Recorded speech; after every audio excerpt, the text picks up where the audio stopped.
O monitoramento dos focos ativos por estado mostra que só no dia 4 de julho o Maranhão teve 52 focos de incêndio. O número é mais de 40 vezes maior que os focos identificados na mesma data do ano passado. Os dados são do Instituto Nacional de Pesquisas Espaciais, INPE. Os números estão relacionados com questões naturais, como a baixa umidade do ar e também ação humana, como as queimadas em áreas de pastos. Esse momento do ano é um momento crucial para todo o estado do Maranhão, uma vez que a gente tem aí uma diminuição nos níveis de pluviosidade, ou seja, de chuva. Então a gente tem uma baixa umidade de ar que favorece diretamente, por exemplo, para os focos de queimada. E aí isso combina também para as ações humanas, né? Uma vez que tem muitos indícios irregulares de lançamento de fogos em várias regiões no centro e sul do Maranhão, por exemplo, como a limpeza de pastos, que utiliza a questão da ferramenta de fogo. A gente tem, por exemplo, a queima de lixo, enfim. Então, a ação humana ela causa também essa questão, né, e aumenta os focos de incêndio nesse momento. E aí, claro, também a questão natural ela é evidente. Então, são as duas combinâncias, né, de fatores que acabam agravando, por exemplo, as chances de queimadas nesse período. O INPE fez também um monitoramento diário de focos ativos, de janeiro até o dia 4 de julho. O aumento entre 2021 e 2022 é significativo. No ano passado, foram 341 focos de incêndio. Este ano, o número saltou para 901.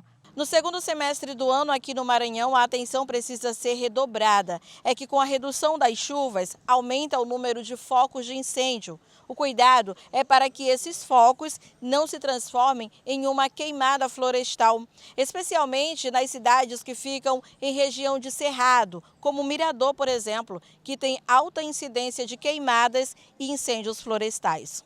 A região do Maranhão, né, do centro e do sul, é uma região de cerrado. É uma região que tem uma vegetação tipicamente mais rasteira, e nesse período do ano, por estar no momento de pouca umidade, é uma vegetação que acaba ficando mais seca também, e isso favorece diretamente para as queimadas naturais, né? A vegetação seca, pouca umidade de ar na atmosfera, consequentemente nós temos aí focos de incêndio.